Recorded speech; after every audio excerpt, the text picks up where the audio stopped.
evening. Thanks. Hi, I'm Jim Hoberman, and it's my great pleasure to introduce Wenders. And just in that one little clip, there is so much going on that has been played out throughout Wim's career. I think that Wim is a filmmaker who has an extremely individual vision, but also speaks for an entire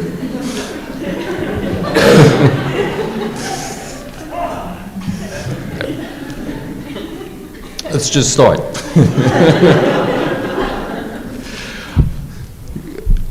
Looking at that, I was wondering.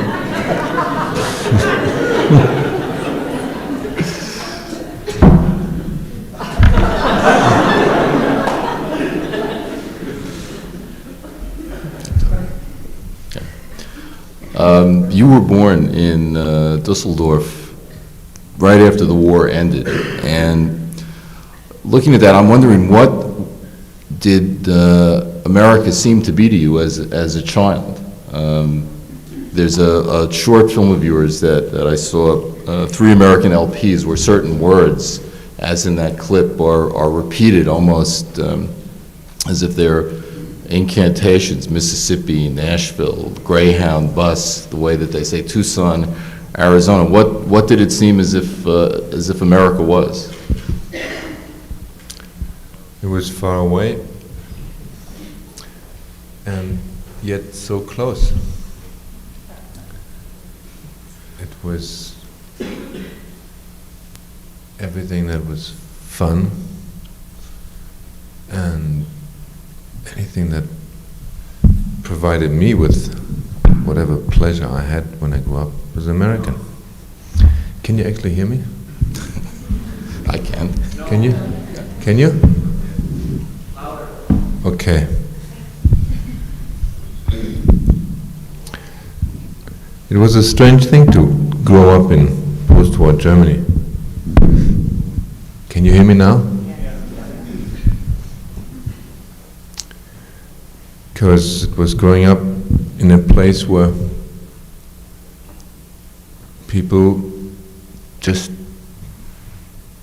never looked back.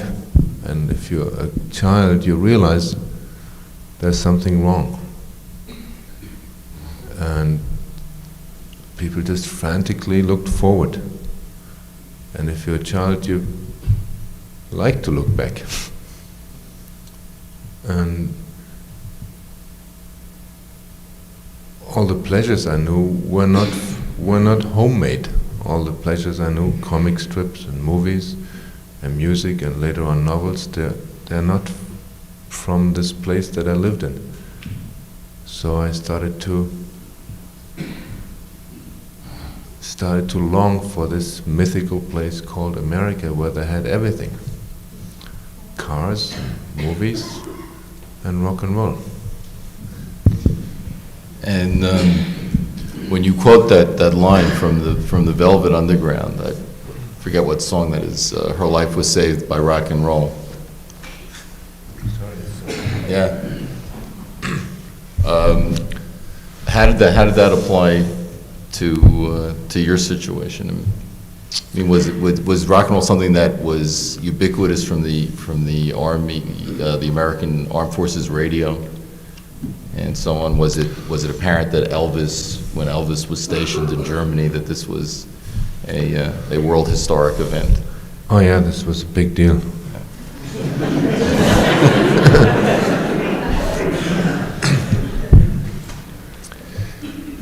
I used to have the radio under my pillow because I was not allowed to listen to American music. My parents didn't quite like it. And we didn't have a record player, so I listened to it under the pillow. It was AFN, but there was also, well, that wouldn't tell you very much, Radio Luxembourg. And actually I started buying records without owning a record player. I couldn't keep them at home anyway, so I kept them at my friend's place who had a record player. And my collection was, so to speak, in exile.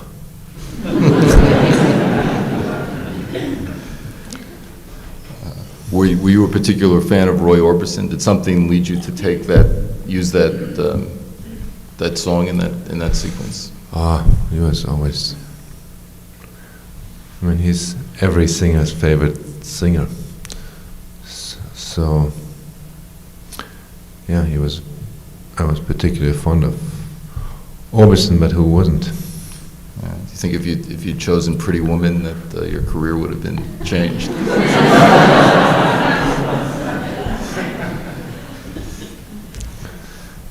Absolutely, yeah. That would make a great movie title, huh? I think now it's impossible to have a movie if it doesn't have a title of an old rock song. Well, maybe we can rename the Goldie's Anxiety.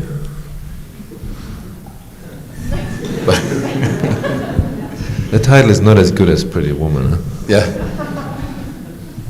But it seems that the idea that the song has to do with a dream, as they're looking at pictures of a place that they've never been, and she's imagining that how could you live in Tucson if you don't also live in a trailer, which seems to be an exotic thing.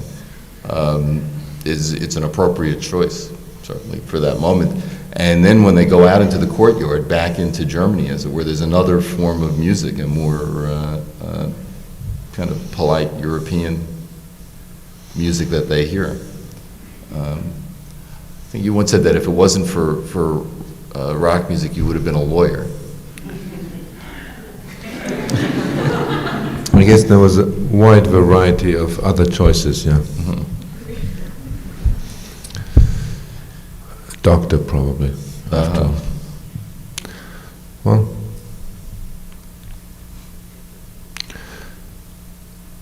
I said that because the question was, what did it do to you? And I realized that it opened me up completely, and it opened my own creativity up for myself. And without rock and roll, I just would not have been in touch with, well, many things.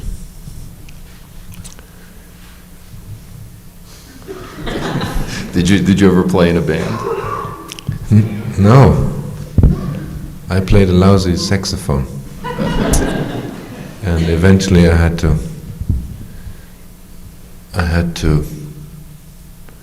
was running out of money. And I took it into what do you call these places where you get money for a pawn shop? Yes. Thank you very much. You knew that? Did you?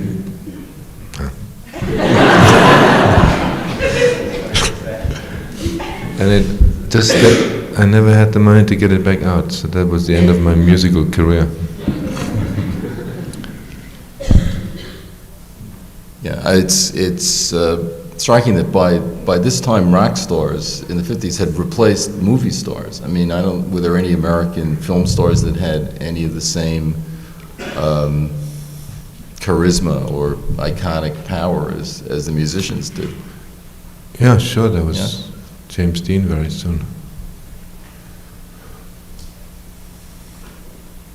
Yeah. You went through the 60s like a lot of people in America as well as Europe, getting interested in movies, living in a commune, being arrested, for in a demonstration and so on. What do you think that there's any? And I can see that it's left its mark on your work. But do you think that there's any residue that remains now from that whole generational experience for which the music was so important, as well as the movies, the experience of going to a Godard film, or listening to Bob Dylan, this kind of international youth culture that existed then? Well, I think At least my generation were completely children of that. And when I first took film, the first time I ever shot anything on film, 60mm at the time, and my only interest was, I didn't have means to shoot with sound, so there were silent images. And the only thing that I liked about it is that you could put music to it. And traveling shots of countryside or wide shots of a city. And the only exciting thing was to put music together with the images, and that's, in a way, I sometimes think that's why I became a filmmaker, so I could be my own disc jockey. Yeah, you said that you thought that American pop had more to do with feelings than with the sound itself. Oh yeah, I think the American music in the 60s, especially on the West Coast, was strictly visual. It was images that at the time I didn't see in the movies. So I still think I owe very, very much to rock and roll. And I think I still have the same pleasure to sit in my editing room and put a piece of music on. Yeah. Well, you commissioned a lot of music for Until the End of the World, didn't you? Yeah, that was Christmas.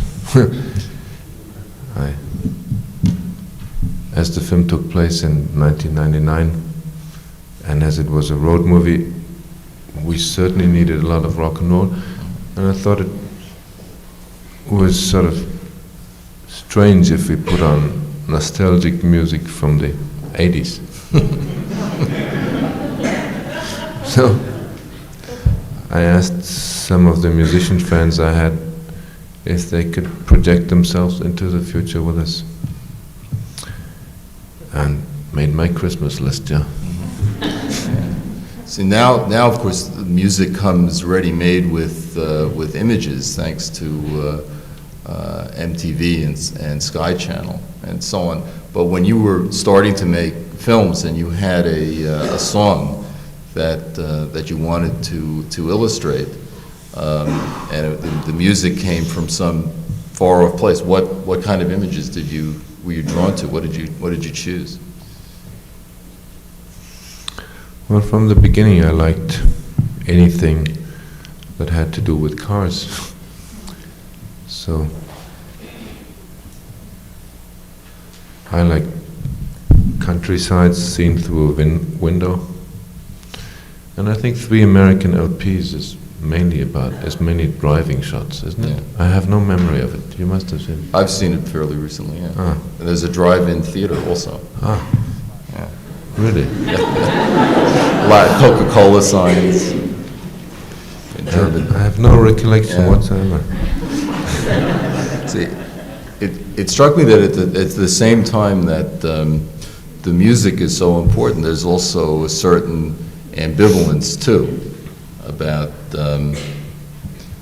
this imported culture. I mean, even in the goalie's anxiety, what trips the goalie up finally? I don't know if this is in the original novel or just in the film. It's the American coins, yeah. Yeah, when his dollars that they if you haven't seen the movie, the guy who's You have not seen the movie? no, they've all seen it. So you know that he's hiding out in a small town after committing a murder, and he's discovered because he has this American money. Not much, though. But still, it's his dollars that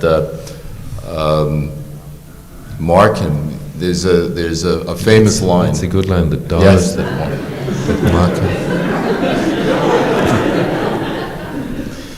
there's a famous line in Kings of the Road, which I'm sure people remember when the two men were standing right by the border that used to separate East and West Germany, and one says the Yanks colonized our subconscious. I don't know if he's speaking for you, but he's making a statement about the Americanization of Germany that seems to also play itself out in your films. That it wasn't completely a liberation. No, it was, of course, always a two-sided thing. That they were offering us something really tempting and beautiful. And on the other hand, you realize that in your own country you were not quite at home, because you started to have your home somewhere else, in your mind, in your subconscious at least. So was it as if this became a kind of substitute history that prevented perhaps coming to terms with the national past? Got in the way? I don't know if it got in the way. At least I think it opened up paths into the future, and it didn't prevent looking into the past. I mean, it was the Germans themselves who stubbornly continued to repress any effort to come to terms with something. Why don't we look at this a sequence from Wings of Desire, which illustrates this in a sense. You still live in Berlin? Is that your home still? Yeah. And I used to live on the edge of Berlin, and now I'm living in the middle. and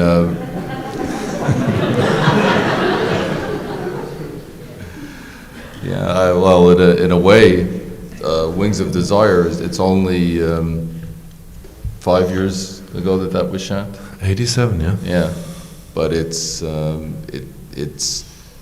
not ancient history, but it's another kind of, it's almost like science fiction to see that. Now, I remember you said you moved to Berlin. It was the only city in Germany where you felt you could live at the time.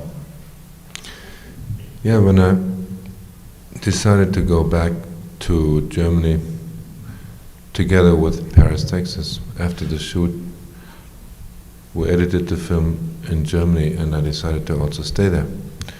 That was the only place where I could envision staying in Germany, because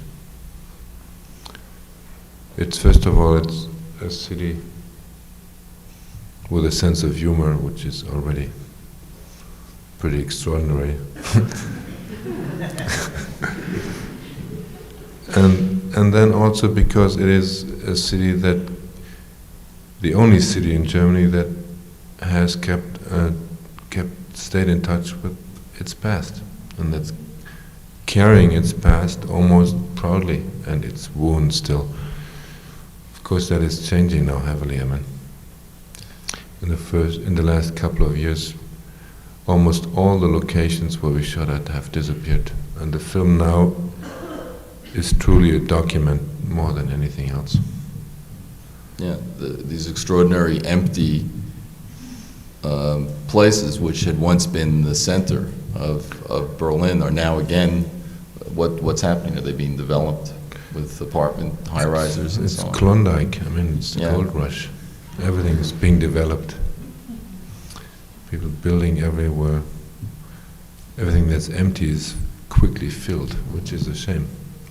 Yeah, this must also be true of the terrain in Kings of the Road, which that was mainly shot on a border which no longer exists between East and West Germany, with another place which was empty and had a forlorn quality too.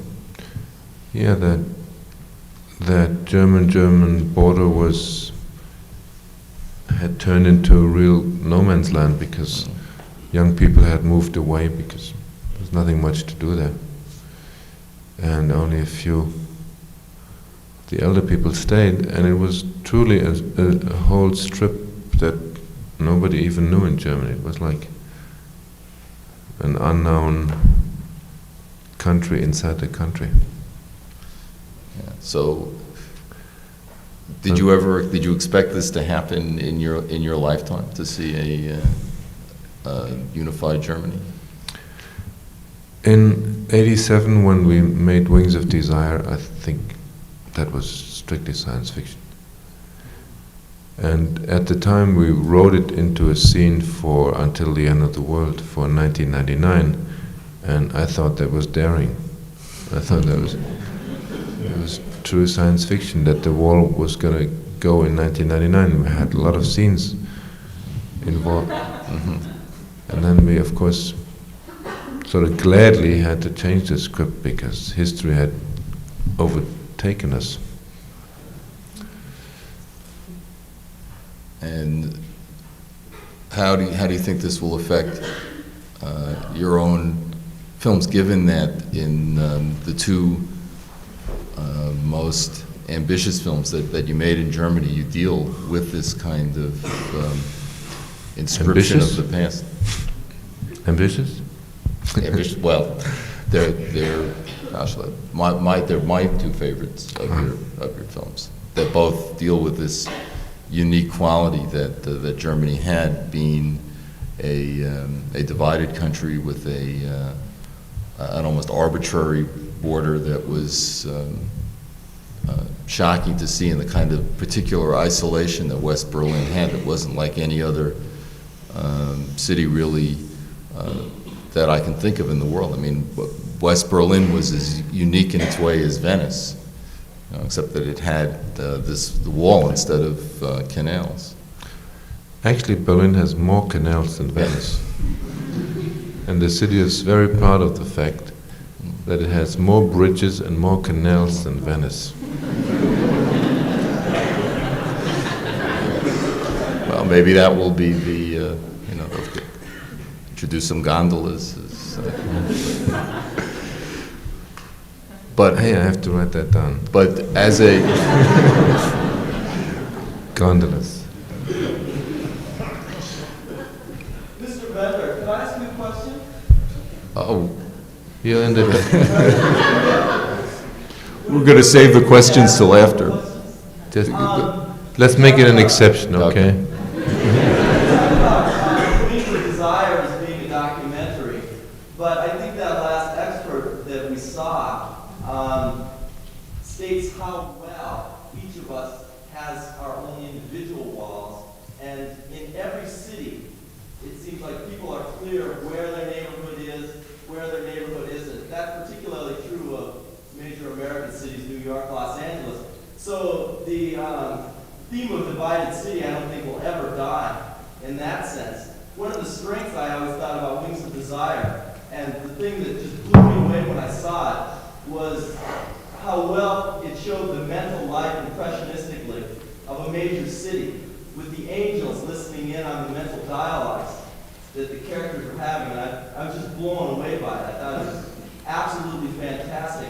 I wanted to know, I was interested in what some of your influences were for that movie, and I'm interested to know if writer Maria Rilke and some of his poetry, and especially his attention to angels in a work like the Duino Elegies, played any significance.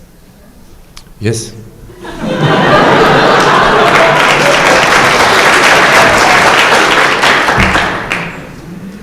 No, really. I mean, that's the only literature I had when we were preparing the film, was Rilke. And somehow I think the whole idea of the angels, although I never could put my finger on it, where did that come from? I think it came out of the Rilke poetry. But I'm not sure. Okay. It's a beautiful piece. We have some more of it to look at too. It seemed like the connection between that and Rose was so obvious. We show another piece of it, Yeah. right? Yeah, a little, but we can look at, there's another piece coming up. I thought maybe we can look at something now from a film which, rather than dealing with this specificity of one city as Wings of Desire does, suggests that really what there is in the West is one city which is indistinguishable. I mean, it's the same airport in every city in the West, and the same kind of life, possibly, and that's The American Friend, where it's as if Frankfurt, New York, Paris have all merged, or Hamburg, not Frankfurt, but could have been Frankfurt, I think. Could have been Minneapolis. Yeah, Tokyo, have merged in a way. Why don't we take a look at that? Nice example of German-American cooperation there. Dennis Hopper and Bruno Ganz are such different kinds of actors. Bruno Ganz has a tremendous amount of classical training, basically a stage actor, I think, Yeah. and Hopper was the most extreme of method players. How did they mesh on this on the set of this film? How did they get along? At this point, they went along real well. But that was like 3 weeks into the shoot here, what we just saw. It was different when we started. Dennis came straight out of the jungle in the Philippines. And when he arrived at Hamburg Airport, he had 4 cameras dangling around him. And he was in wardrobe from Apocalypse. Well, he was in wardrobe in character too. In character, Yeah. wardrobe, completely crazed out of his mind, with open wounds all over his body. We had to take him to the Tropical Institute to take care of it. And he did not know where he was and why he was there. And of course, Bruno had prepared himself for weeks for this movie.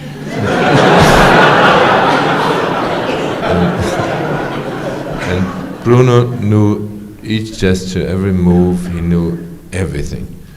And Dennis just didn't care at all. He didn't even know the script. I mean, he didn't know what he was doing. So What did you told him? I mean, what did he think he was acting? we tried to sober him up. But he was, I mean, Apocalypse was really probably had completely blown his mind. So after a couple of days of shooting whereby we could never get some common ground between the two of them, because Dennis just didn't know what was happening and didn't care, and decided that he would, whatever would happen, he would invent it while the camera was rolling. And Bruno was prepared and couldn't get rid of whatever he had prepared for, because Dennis never gave him the lines. So after 3 weeks of shooting, they started to hate each other so much that out of a sudden there were fists flying. And before we knew it, it was just terrible. They started to really fight each other. And I just called the rest of the day off and we just went home.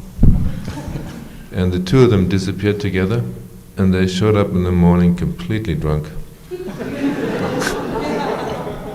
But arm in arm.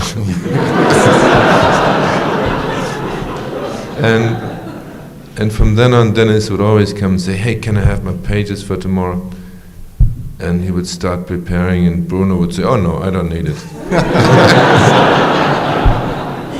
So they really sort of learned a lot from each other and accepted each other's point of view. Yeah. So at that point, they were a good team, yeah. And that's a little bit what happens in the film, where their personalities merge. What did you have in mind when you cast Dennis Hopper in this role? Because it was if not a stretch for him, it was a little bit of a change, and he was not the the star he had been a few years before. Well, if you have ever read any of Patricia Highsmith's Ripley novels, Ripley is sort of an archetypal evil man. And I was completely at loss of how to cast somebody to be evil. I mean, how do you tell an actor you gotta be evil? So finally, when I met Dennis in the street in Paris by complete chance, I thought Dennis was the solution to my problem. What did he say? And Dennis, I mean, Dennis liked the idea, and I think Dennis sort of thought he could handle it. And then he came, and he was, after a couple of days where we had some difficulties, Dennis was just such a sweet man that after all, Ripley became such a nice character. And I mean, I liked him almost more than the brave German frame maker. So I think nobody in the film finally was evil. And when Patricia Highsmith saw it first, I mean, she was hesitating because, I mean, of course she had this image of Ripley. And she didn't quite know what to make out of it. And it took her a second seeing a few weeks later that she called and said, after all, I think you really translated the essence of the novel into a film. And although I never could have imagined that Dennis Hopper would be Ripley, I see now what you mean. But it's, I mean, it's a difficulty to have anybody play a bad character. You know, he mentioned you along with George Stevens as the two directors who he thought that had gotten the best performances from him, or that he had worked the best with. Well, So I'm flattered. there's an amazing amount of directors who turn up in this movie. I mean, I've There often are all these wondered other about bad this. guys too. Yeah, I mean, there's Dennis Hopper and Sam Fuller, who plays a kind of gangster chief, and Nick Ray, who's a painter in New York, and Jean Eustache, and Daniel Schmidt also. So that's 5 directors. And one of the poor guys being thrown out of the train is Peter Lilienthal. Yeah. How did you handle all these directors? Was it a problem? No, I mean, they were all so keen on playing the bad guys. This is a switch from their normal activities? It was again the same problem. How do you want to cast mafiosi? I mean, without completely, I mean, ridiculizing yourself. And I didn't know any bad guys myself in my life. So the only crooks I knew were directors. So they did their job. Uh-huh. I mean, Sam really looks mean when he Yeah. comes into. He really chews his cigar and throws the cigar from one side to the other. But he's such a sweet man. You just can see it too. No, he seems to be enjoying himself in that moment. This is almost a perfect segue into talking about directors and their personalities into a sequence from the end of The State of Things, where there's another director who turns up. I'm not sure if that's a happy ending or not for The State of Things. No, I mean, I was happy to get rid of both of them though. And we should probably explain that they're both directors, and one was making a film for the other. Is that? Well, the one is really the situation? producer. He's a producer. I Yeah. see. And the other one is Friedrich, the director. Mhm. And Friedrich has this theory that stories only exist in stories, and that in movies you can't tell stories anymore. And towards the end of this film, I realized Friedrich was so goddamn wrong that we had to kill him together with the producer. So just 2 seconds later, he's gonna get shot too. Yeah. Yeah, I know. I thought we were going to see that as well. But, And then the person who rigged the actors for the shots was only prepared to kill one, because the day before we had only intended to shoot the producer. but after another night's shoot and hearing Friedrich's theories, I thought but, Friedrich has to go. but he's making films to the end. I mean, it frees him up. Yeah, although it's to- never to released. shoot. Yeah.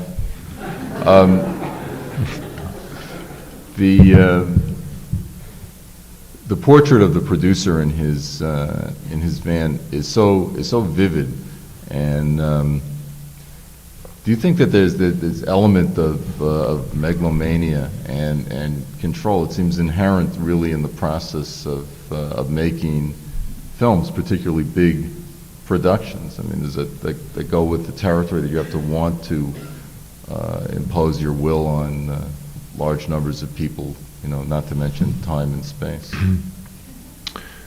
Well, it doesn't necessarily go with the territory that you become insane. I mean, but Gordon is pretty far out there. Yeah? Of course, Gordon is not really a great producer, I think. Mhm. But would you say that this is a kind of occupational hazard? Yeah. I would say so. I hope there's nobody in here who feels offended. Yeah, Any producer in here? nobody will admit it now. But you've made films in Germany, in Europe, various kinds of co-productions, and also in the U.S. And around the time that this film was made, you said that contemporary American films are beginning to look more and more like their own trailers. I guess this is in 1982. I mean, do you think that they're looking less like trailers now, or maybe more so? I think they look a little less like trailers, because I think overall there's a different language that has found more and more access into the language of filmmaking, and that's in a very general way the language of publicity and of advertising.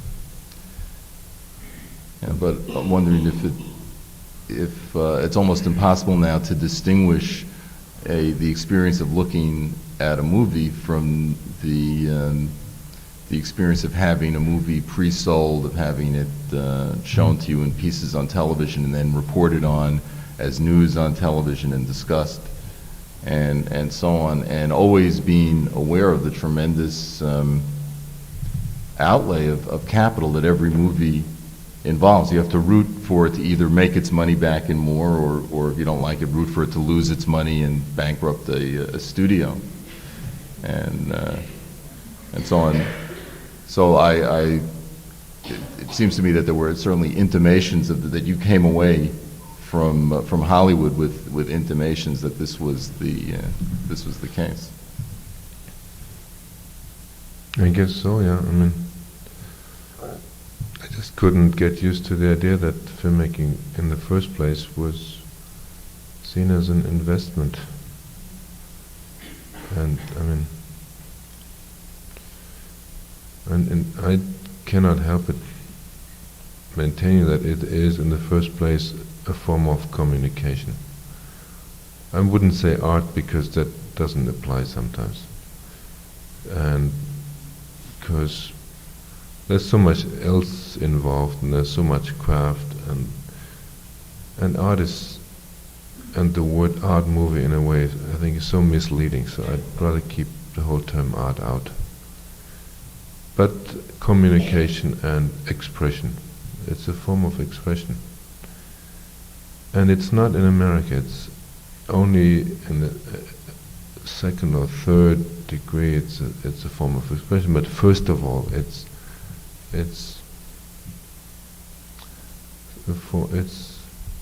an investment.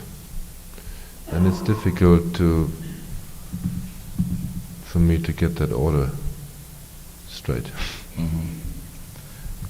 And you think that it's possible to make films that are something else in Europe or under other conditions?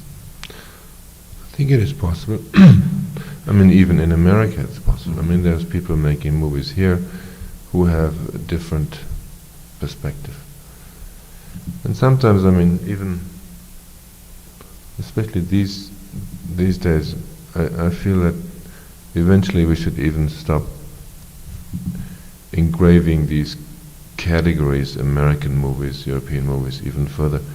I mean, there are movies made now in America that by any standards would have been called European films before, and there are films made in Europe that by any standards are just aping American productions. So I think the categories don't really apply anymore.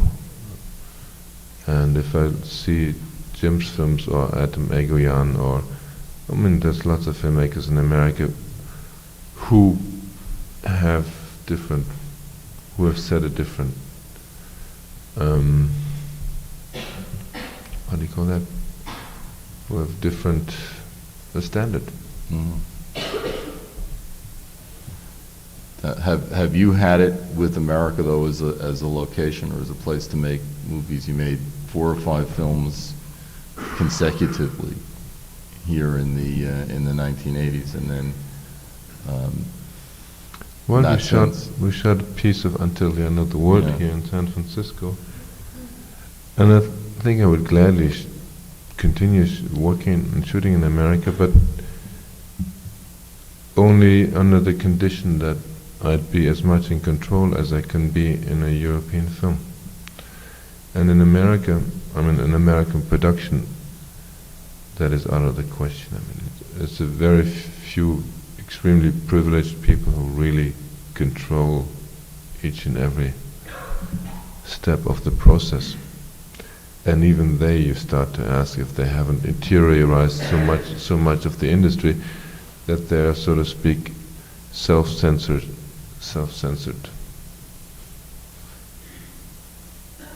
Yeah, so you're saying that in essence, I mean, it would be possible to make independent productions, but not studio films. Oh yeah. Yeah. You still have, is it still your ambition to make a Western?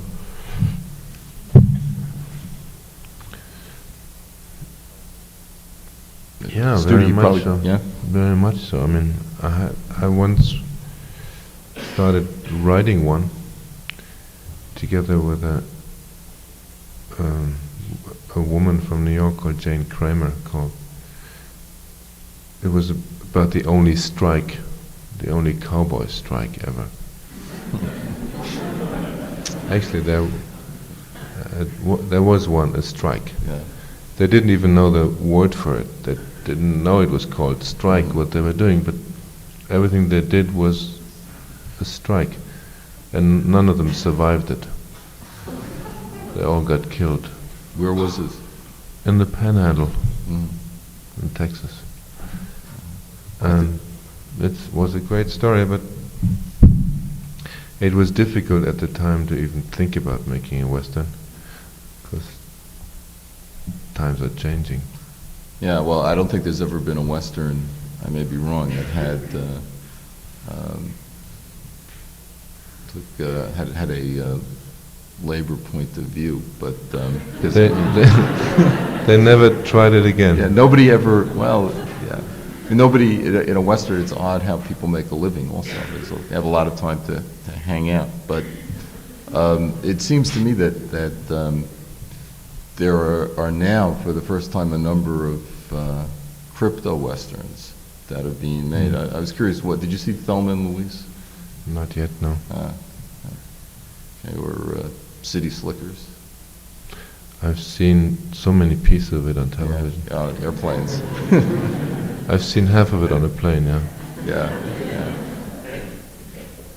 What about Dances with Wolves? Did you? Yeah, I've seen this one. But that's rather a very true to the form Western, I thought. Yeah, that's actually a kind of Western which was made more than once 20 years ago. Yeah. Yeah. And But, yeah, I mean, I've seen other I remember seeing a Western with robots in it. Cowboy, a Westworld?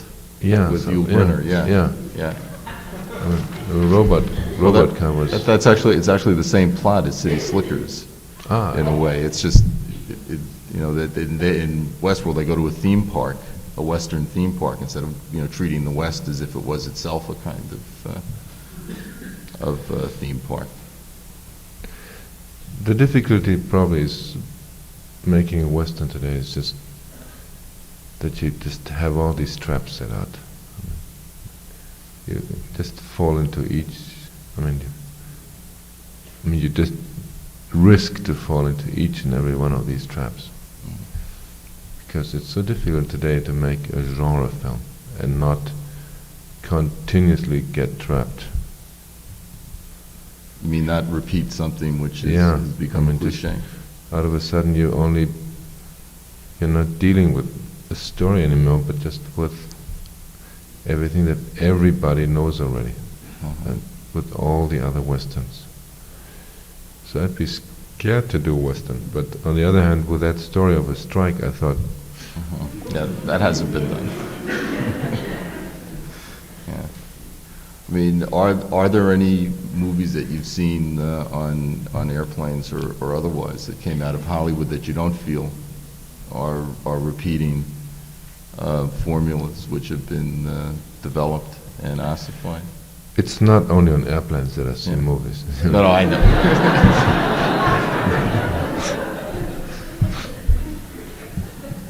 No, of course, but I mean that's where you see movies that you might not otherwise go to see, That's true, yeah.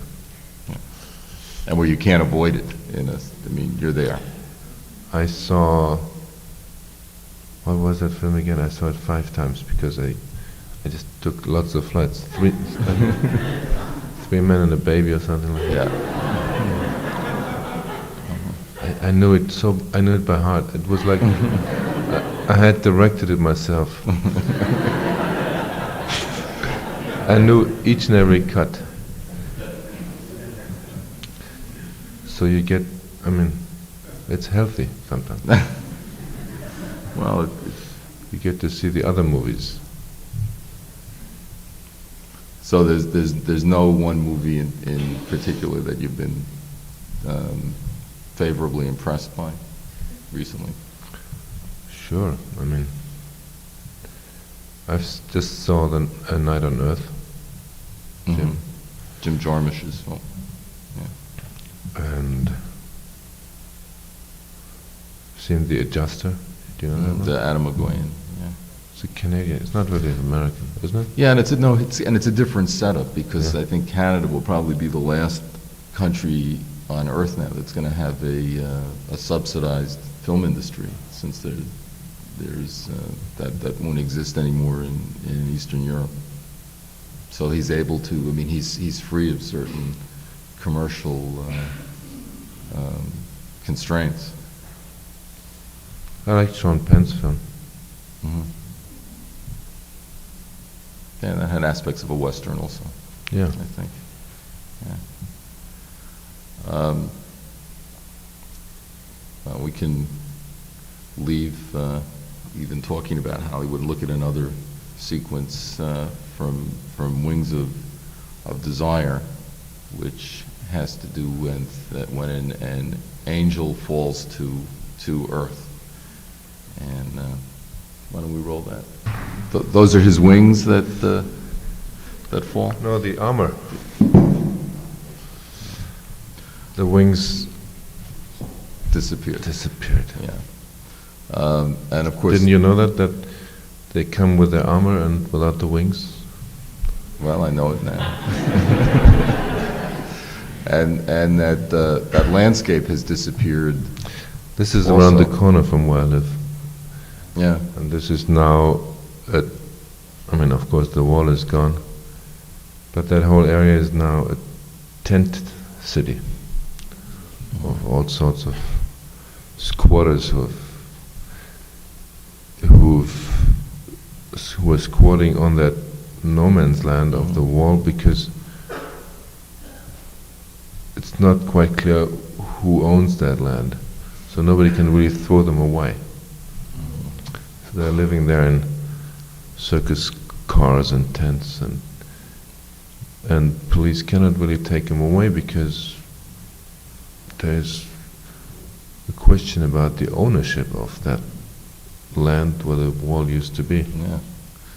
Did you have permission to shoot between the walls? or Oh, we did constructed it. Reconstructed it, Yeah. yeah. That, I mean, it was out of the question that you would Yeah. shoot really there. I mean, there were mines and stuff. They may still be there. Yeah, well, but I mean, apparently they took it all out. No, we had to construct it. Actually, I was giggling when I saw the shot. The one amazing thing about the no man's land between the two walls, I mean, it's two walls and there's this stripe in between, is that this incredible population of rabbits living there. Millions and millions of rabbits who, since the wall is gone, now have invaded the city. They're everywhere now. I mean, it's a real plague in Berlin. But at the time we constructed the wall, so of course we didn't have rabbits in there. So we put these rabbits in, and they were sort of trained. There was a rabbit wrangler coming with them. And these rabbits that he put there had nothing else in mind as soon as they were set into liberty than to guess what they do, the rabbits. And we had to shoot the scene 100 times because each time the rabbits in the background would just start screwing. And nobody was able to listen to what the actors would say, because if you have screwing rabbits in the background. So he finally gave them all some sort of injection. So they would stop from doing what they wanted to do. So it's not altogether authentic then. No, the rabbits are fat. Yeah. And I understand that you're working on a sequel now to Wings of Desire. yeah, because in the very end of the film it said to be continued, which we took more or less as a joke. I mean, and especially as when we shot the film, when we didn't really have a script, but I had a big wall in the office with all the cards for all the scenes. In the middle of the wall we had a black line, and that was the scene that we just saw when he becomes a human being and when his armor falls on his head. And that now in the film is almost at the end of the film.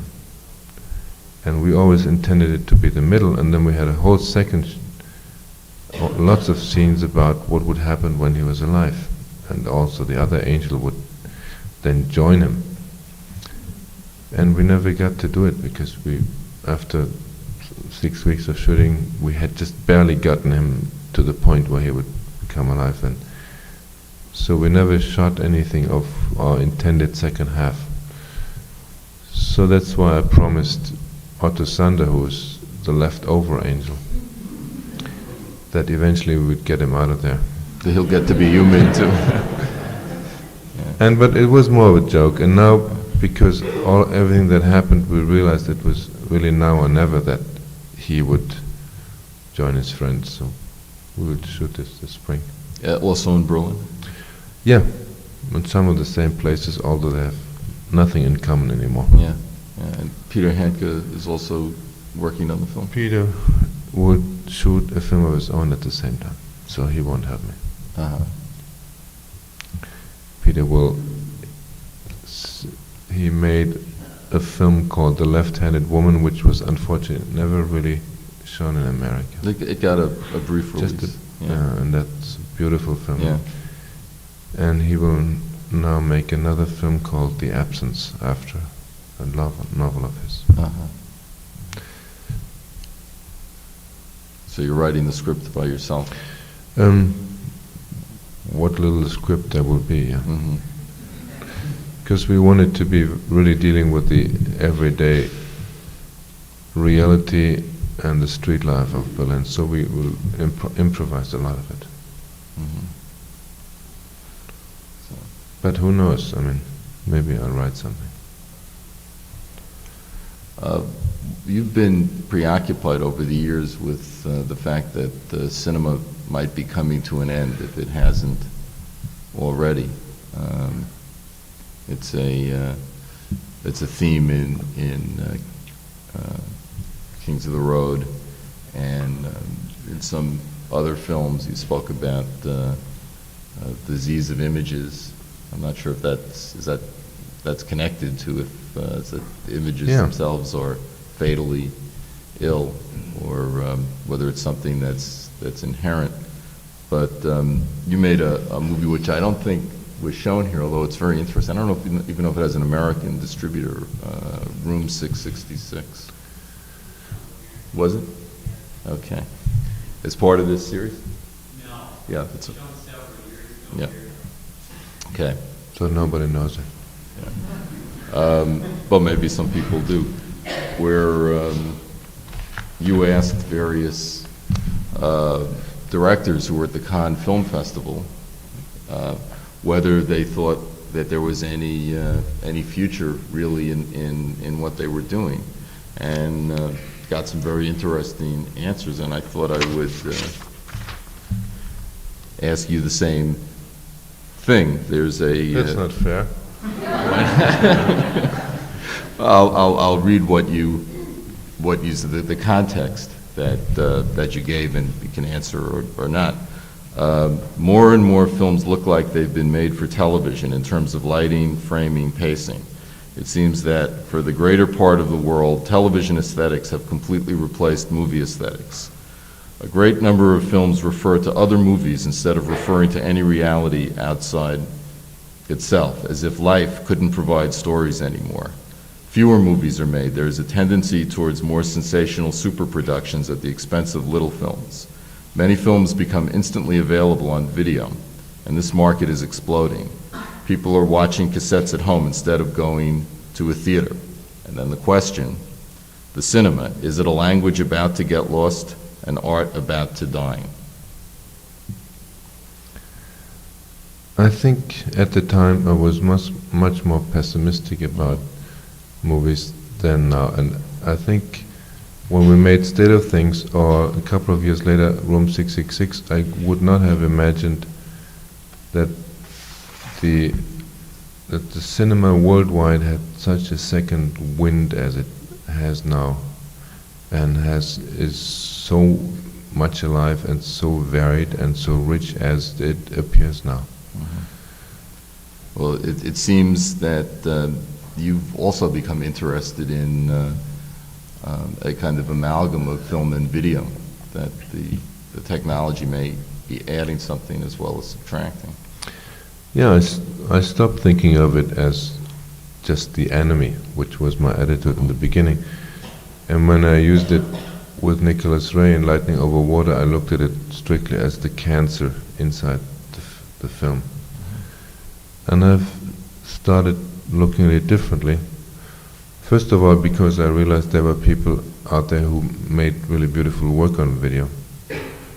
And second, because I realized that it could be used in an appropriate way, and that it could be used sometimes even in such a direct and spontaneous way that you could do things that you could not do on film, and that you can also just use it as a notebook or use it like sketches.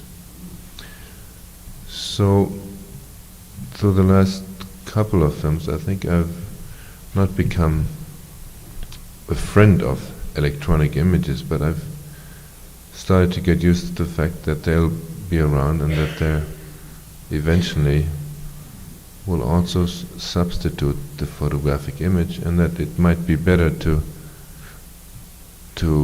befriend them than to deny them. Well, why don't Can we... you say that? Yeah, befriend them instead of, yeah, sure, rejecting them. Sounds terribly awful.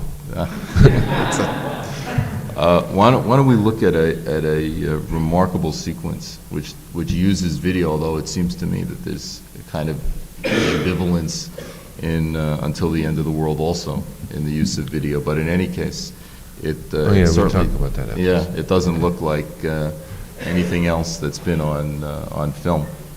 It's from Until the End of the World.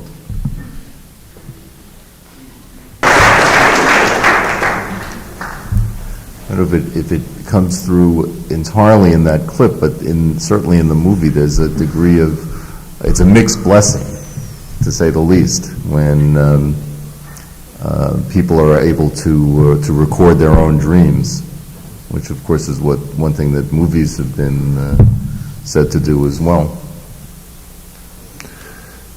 Yeah, actually, I mean, it's not so much a mixed blessing in the end, but in a way the film makes it very clear that it thinks of it as rather some horrible development. And of course it is a metaphor. I mean, I don't really think that this technology will exist in the near future, that you can watch your dream on a monitor, but I thought it was a valuable metaphor to show where images might want to go in the future. They've gained so much territory on us, we've gotten so much used to seeing all forms of violence, seeing all forms of our most intimate life, like sex and everything, and nothing will actually stop the images from gaining more and more territories. So I thought the ultimate territory and the last frontier would be our interior images, our memories and our dreams, and that eventually they'd be accessible. And then people would not, and then it would lead to images that would make us blind. In a way, the film, I mean, I don't know, probably only very few people have seen it. It talks about a technology and a computer that can make blind people see, but at the same time, the same technology makes seeing people blind. Yeah. So it is really a film that talks about our visual culture in the future as a metaphor. Mm-hmm. And a pessimistic film for a filmmaker to make. In a certain way, because these people who see their dreams later on, after this scene, become sort of dream junkies and are enabled to interact with each other and become victims of an extreme form of narcissism, like almost autistic. Yeah, solipsistic. Solipsistic and become really very, very ill. And you see the writer who is also appears, who is the former boyfriend of Claire, the girl, and he takes her away from the place and puts on a cold turkey. He has his own very archaic technology that we see with the typewriter. Yeah, and he just waits till her batteries expire, and so till the needle is gone, so to speak. And then he cannot really help her, and he is of course not a doctor, and she is completely in despair and really on a cold turkey, and the only thing that he knows that he can do is to write her story down for her. So he continues to write feverishly and finally gives her her own story. And reading her own story brings her back to reality. And in a way the film is saying that the images will, in the long run, make us suffer from a complete lack of reality. Mm-hmm. And something as ancient as the narrative and the word might bring us back to it. What? Between? Well, I think images are not necessarily linked to narrative at all. And I think we're surrounded by images more and more that don't tell us anything anymore. And sometimes, I mean, you just go through your television and zap through it, and you realize nothing really tells you anything anymore. So it's not as if it's the end of cinema, but the end of some other kind of, that cinema's replaced some other kind of living. I mean, in a way, of course, the traditional American cinema did do nothing but tell stories through images. I think we're approaching an age where there's a bigger and bigger gap between storytelling and images. And more movies pretend to tell us a story and are really just functioning according to some formula and recipe, and that is not storytelling. I mean, fulfill some sort of recipe in order to just create a chain of sensational images is not storytelling. That's completely empty. And I have a feeling that images, the more there are around us, the less we see and the less they really tell us. So it's not really that the message of the film is movies have nothing to tell us anymore. In the contrary, it's to remind us that movies do have the power to tell stories, and that's the only thing that will be able to give morality to images is to be linked to a narrative, to be linked to a true narrative, not just a fake pretext. Well, thank you.